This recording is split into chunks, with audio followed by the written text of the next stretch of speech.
새해 복 많이 받으세요. Aujourd'hui, c'est Seollal en Corée, le premier jour d'une nouvelle année lunaire, à savoir l'année du bœuf. J'ai envie de parler de plein de choses dans cette vidéo, donc petit sommaire. D'abord, je vais t'apprendre comment dire bonne année en coréen, puis on parlera de ce que les Coréens font généralement pendant cette période de Seollal, qui est clairement la fête traditionnelle la plus importante de l'année, et enfin, on verra les 12 animaux du zodiaque coréen, et tu pourras ainsi savoir sous quel animal tu es né. Mais juste avant ça, n'oublie pas de t'abonner à la chaîne en activant la petite cloche pour être sûr de ne manquer aucune de mes vidéos. Et pense à liker cette vidéo si mon contenu te plaît, ça m'aide à me faire connaître, donc si tu prends le temps de le faire, merci beaucoup. Bref, on est parti. Généralement, pour dire bonne année en coréen, on dit la phrase suivante. 새해 복 많이 받으세요. 새해 복 많이 받으세요. 새해, c'est la nouvelle année. 복, on pourrait traduire cela par la chance, la bonne fortune. 많이, beaucoup. 받으세요, ça vient du verbe 받다, recevoir.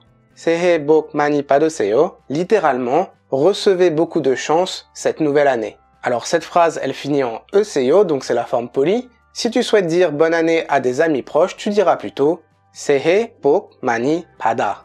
새해 복 많이 받아. Seollal, que l'on écrit d'ailleurs Sol-nal, donc au passage petit point de prononciation, quand liel et nion se touchent, le nion se prononce comme un liel, donc ça se prononce bien Seollal. Pour tout ce qui est règles, exceptions de prononciation du coréen, je ne m'étends pas et comme d'habitude je te renvoie vers ma formation vidéo Maîtriser enfin la prononciation du coréen qui est disponible sur le site kajakore.com, je t'ai mis un lien dans la description. Donc Seollal, comme je le disais, est un jour très important en Corée. Il correspond au premier jour de l'an lunaire. Généralement, c'est fin janvier ou début février, ça dépend des années. Et Seollal, ce n'est pas un jour férié, ni 2 jours fériés, mais bien 3 jours fériés. Et donc, que font les Coréens pendant cette période de Seollal? Eh bien, traditionnellement, les familles se réunissent pour fêter tous ensemble la nouvelle année. Généralement, les Coréens s'habillent avec le costume traditionnel coréen, le hanbok. Les enfants pratiquent ce que l'on appelle le sebae. En fait, ils s'inclinent devant leurs parents, en signe de respect, pendant que ces derniers leur souhaitent une très bonne année. Une année pleine de réussite, pleine de bonheur, et surtout, ils leur donnent un peu d'argent. C'est pour ça que les enfants adorent Seollal. Et c'est également le jour pour aller se recueillir sur la tombe des ancêtres.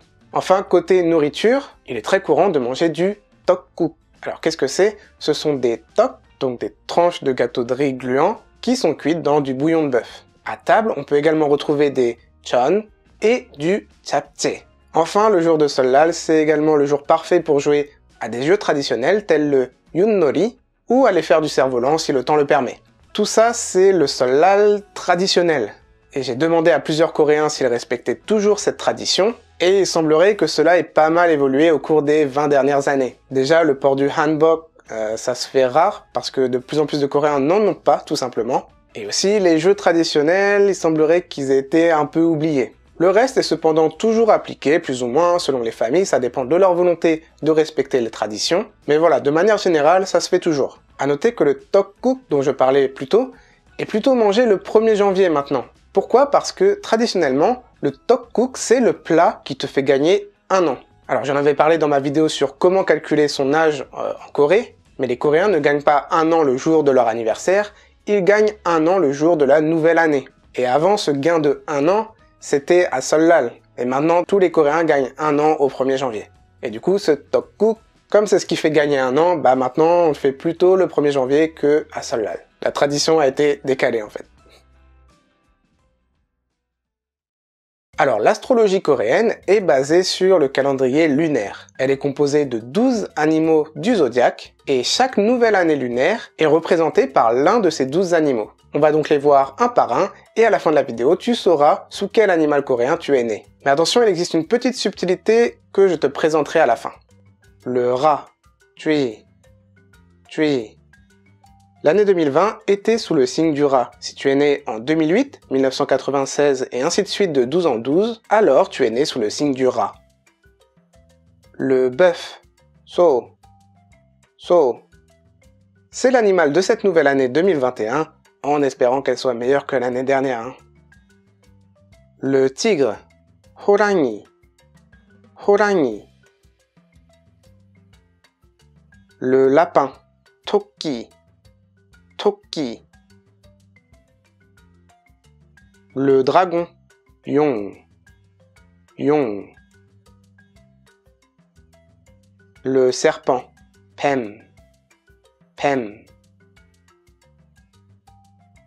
Le cheval, Mal, Mal. Le mouton, Yang, Yang.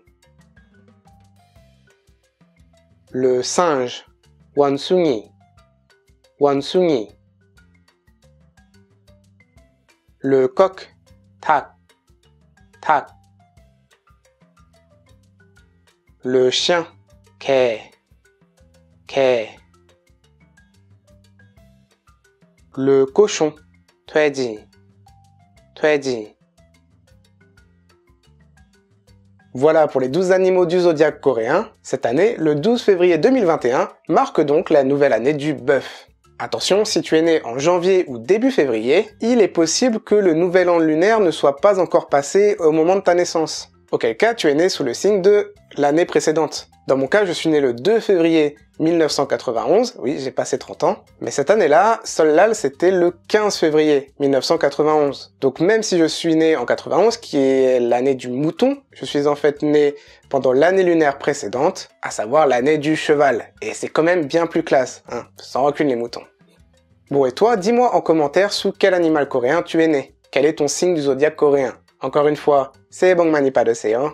Comme d'habitude, en description, tu pourras retrouver l'article lié à cette vidéo qui est disponible sur le site kajakore.com, là où tu trouveras également plein de cours de coréen gratuits, donc si ça t'intéresse, surtout, va y faire un petit tour, ça te coûte rien. Voilà, si cette vidéo t'a plu, n'hésite pas à la partager, à laisser un pouce en l'air et n'oublie pas de t'abonner. Quant à moi, je te dis à la prochaine pour une nouvelle vidéo, c'était Kajakore, t'as aimé, voyons?